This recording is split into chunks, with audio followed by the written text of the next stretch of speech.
which were taken were a little limited to research non-commercial topics, and very quickly AI has opened the door to new consideration where data, use of data would be made for commercial perspectives. And that is a completely different area where we have to regulate.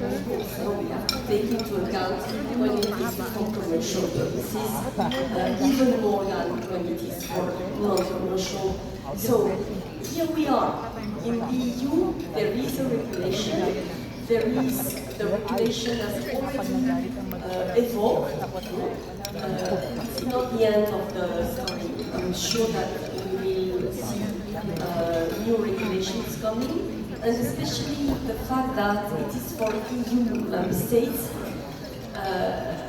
Even EU regulators, policymakers, they admit that AI has to be seen as at the international level, because it is by nature.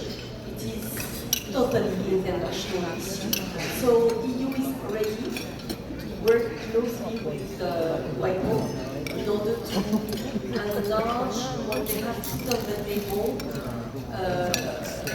in a more larger scale.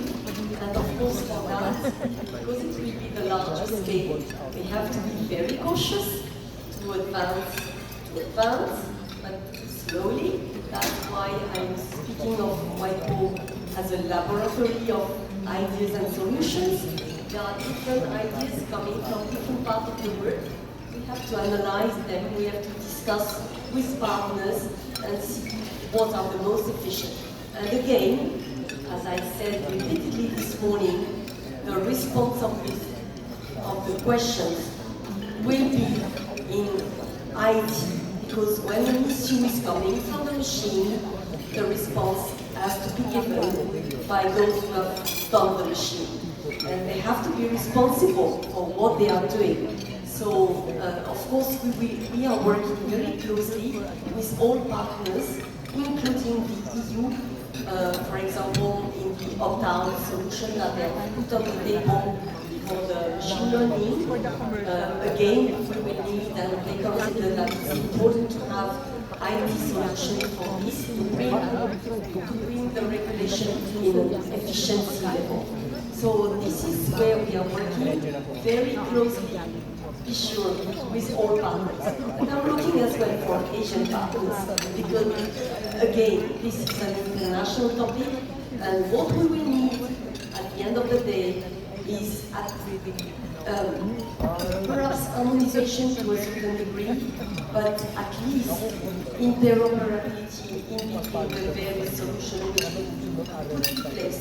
Because otherwise, without interoperability from a system to another system, it will not work. It will be a big mess worldwide. So that is the kind of research, very active research that we are doing with our partners. Thank you. For our one last question from EGS. I think you also asked about the pending bills in Congress. Unfortunately, none of the AI bills specifically deal with and intellectual property. But in this kind of bills, committee, if it was already referred to the committee, usually furnishes us the type of bill notice for us to file our comments. So unfortunately, I have not seen any of the bills, but once we receive notice from the committee concerned in the House of Congress or Senate, we will be submitting our own position bill. Thank you. For that one last question.